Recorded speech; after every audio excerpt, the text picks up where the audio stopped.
Το όνομα μου είναι Ιωσήφ Μιχαήλ Τάκος. Είμαστε με η μάμα μου, παπά μου, η Μαρία και ο Μιχάλης Τάκος.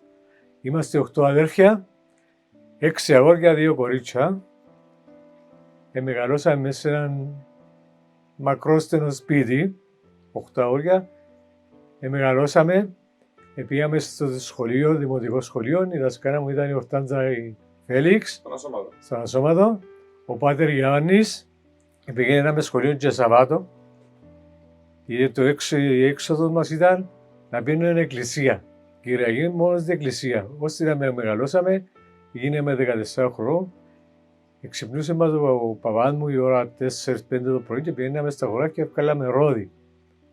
Και παίρναμε και μια έγα μαζί μας και βόσκε. Και στρεφούμαστε πίσω και πήγαιναμε σχολείο. Στο σχολείο μου πήγαινα ως την πέπτη του δημοτικού.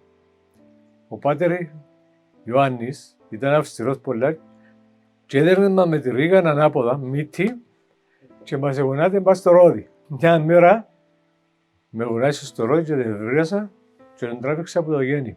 Τράβηξα το από το ίνια και το χαμέ και πολέμασε από σχολείο. Πήγαινε πέτω και του παπά μου και έδερνε και ο παπάς μου. Και διώξαμε από σχολείο μια ημέρα. Μιλούμε 7-8 χρονών. Είμαστε δημοτικό. Τέγιωσα το δημοτικό και πήγαμε οκταδάξιο. Είχαμε οκταδάξιο στο σχολείο και κούντασε και από μαθητές που τον Κορμακίτη. Έφερναν τους ένας λήπτης με τα αυτοκίνητα του και παίρναν και έφερναν τους. Ναι, το οκταδάξιο ήταν στον Ασώματο και κούνταμε στον Ασώματο. Στο Ασώματο στο τεταδάξιο έκαναμε και σφαίρες με μολύβι και παίρναμε στον πενταδάχτυλο, τον γιορών της ΕΟΚΑ. Κάθε μέρα κάναμε με σφαίρες και στείλαμε στο πενταδάχτυλο. Εγώ μεγάλωσα στα 14 μου και πήγα ηλεκτρολόγος. Εγκαταστάσω στο σπιτιό και δούλευκα με έναν τον Ιωσήφ του Πιλά που είναι Καρπάσια και δούλευκα 16 χρόνια ηλεκτρολόγος.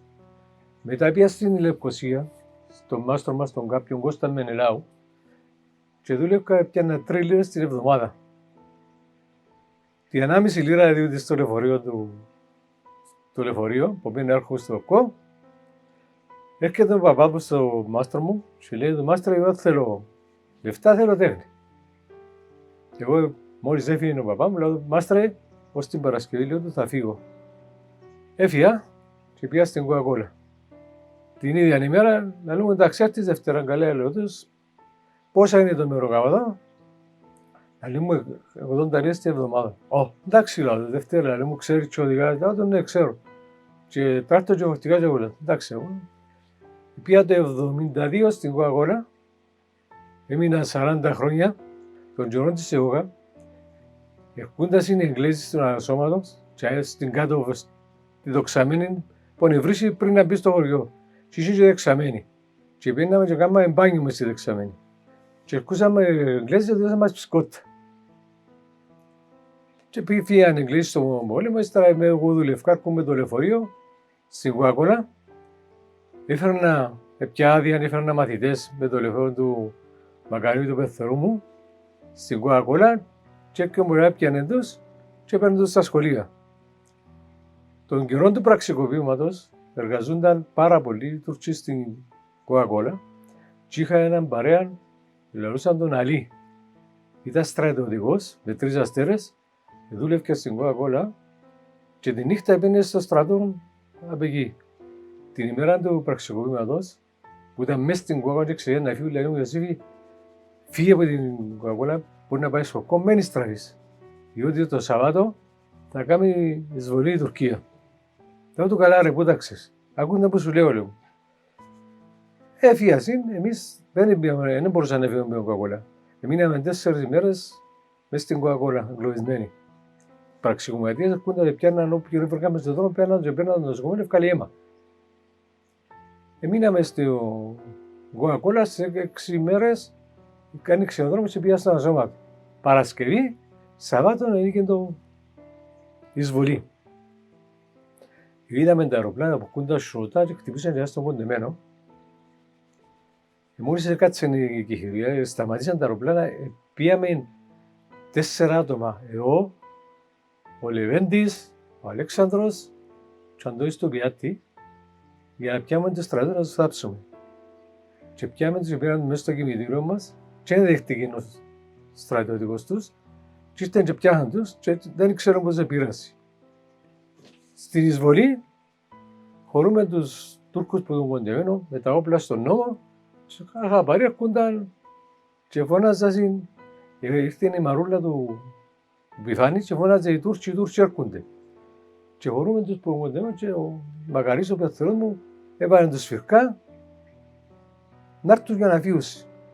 Εγώ με τον Αυγουστίν του Σολομιλά, με τον Λεβέντη, εξεγήσαμε περπατή και πήγαμε στο Τρόδος.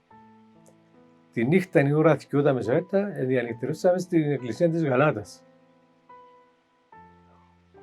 Ο Αντώνης ο κουνιάδος με τον Μιχάλη και ο Μιχάλης στο τσάτι έμειναν μέσα στις πηγές στο Χορκό.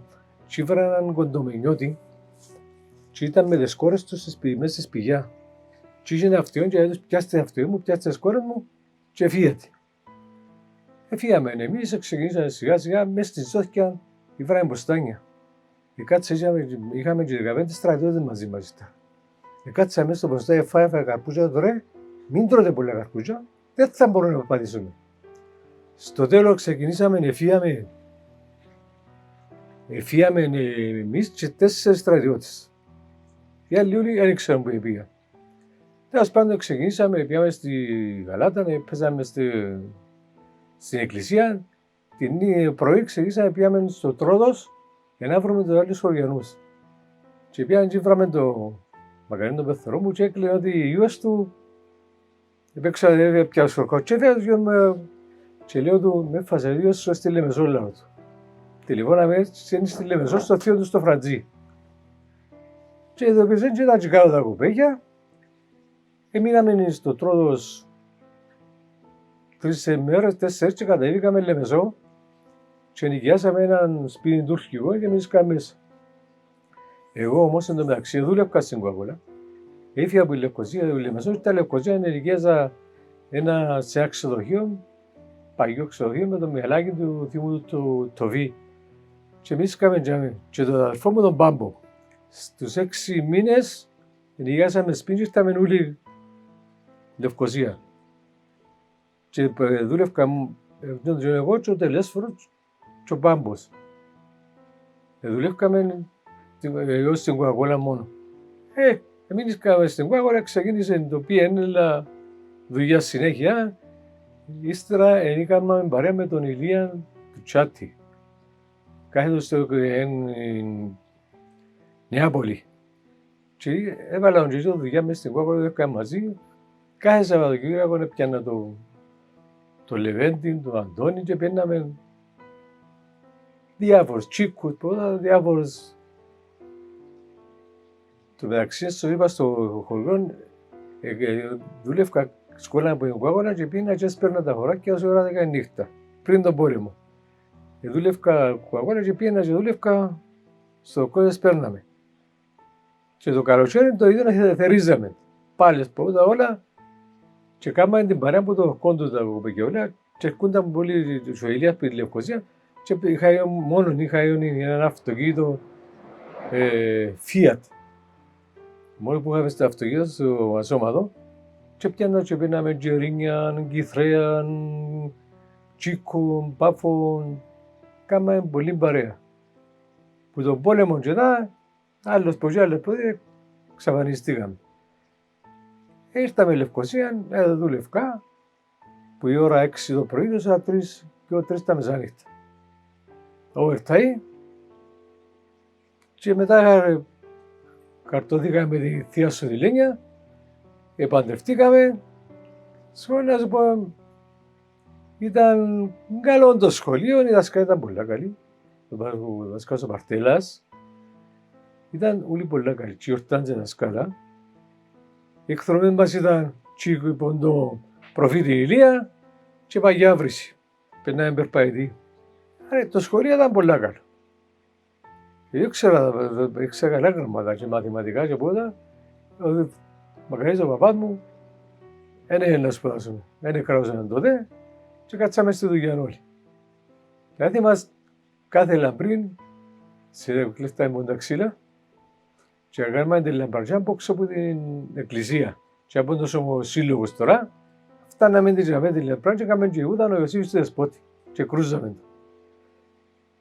Τις νύχτες, εμείς η παρέα, φακούσαμε γύρω του ακόμα στον κύριο δρόμο που είναι Λευκοσία και Ρήνια και είχαν μποστάνια και μπαίναμε μέσα στα βακιά, πιάναμε υπόγεια βατήσεις και καθόμαστε μπροστά στο βρύσι τζαβέ και τρώγαμε. Ενώ σε ώρα μια και ο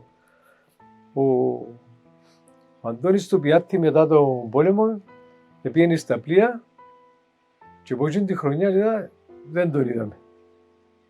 Και ως τώρα δεν ξέρω που κραγεί ο Αντώνης. Δεν είχε επαφή με κανέναν, δεν ξέρω. Ο Λεβέντης επέθανε κοινός. Τα αθλήματα μας είναι μαπάνε κάτω από το γήπεδο του Δημοτικού. Είχε γήπεδα στο... Είχε ένα γήπεδο κάτω από το πίσω δίπλα από σχολείο, κάτω από εκκλησία. Δίπλα από σχολείο ήταν το γήπεδο. Που ήταν το σπίτι της Μακαδάμας Γιόρκενας. Ήμουν ένα γήπεδο με ψωμί και γεια και πελάρε στο γήπεδο όση ώρα τα 8. Ούτε μας ρευκάει, ούτε θα διαβάζω εγώ εκεί πέρα. Διαβάζαμε μόνοι μας, ό,τι ξέραμε. Τούτα όλα. Πήγαιναμε σε καφενείο και πρέπει να σηκωθούμε να κάτσει ο μεγαλύτερος. Και όσοι δεν πήγαιναμε στην εκκλησία την Κυριακή, βάλαμε μας στη γορία. Στο σχολείο ήταν και απόγευμα, πήγαιναμε και απόγευμα. Σαν τα σήκωσες, ντυνούμαστε όλοι μάσκες. Ποιαντίζομαστε με κάρβουνα, με παγιόρο, με βράτσες, με βούδα και γυρίσαμε γύρω του χορκού. Και σήκωσε, βρεχόνταν όλοι οι συγγενείς και καθόνταν φαγοπότη. Μετά που ανοίξαν τα σύνορα, ο γονεί μου μείναν μέσα. Εμείς μόλις ανοίξαν και αφήναν το επέναν, πήγαινε μόνο ο αρθό μου Γιάννης, που ήταν και η πεθερά του στο Κορμαζίδη. Μας αγγίζαν τις πρώτες μέρες, μας αγγίζαν τους πολλά. Και είχε έναν Τούρκο μες στη Σιλούρα, που ήταν παρέα με ο γύρι μου, και πέντε το Μιχαήλ του, φύγε από τα μέσα του, γιατί δεν πρόκειται να είναι καμία λύση. Αν είσαι τα μέσα στην προδόμη άλλη, και είναι τα φυλάκια στο μεταδάχτυλο, ούτε πύραυλο δεν τα ρίφηκε. Γιατί το πεντάχτυλο είναι κάτι φυλάκια, που είχε τους με το πλάτος, ούλουν μπετό. Έμπαινε πάνω σφαίρα τίποτα. Και από την προδοσία πιάνε τους. Έφυγαν και τα κανόνια και μέσα εκεί, να θυμώ που παίρναμε τα μολύβια, σφαίρες με μολύβι, και παίρναμε τα, χωρούσαμε τα, δεν μπορεί να βγει πλοίο που τη θάλασσα, η προδοσία κάρφωσε τους. Και πήγαν και φύγανε από το χορκό,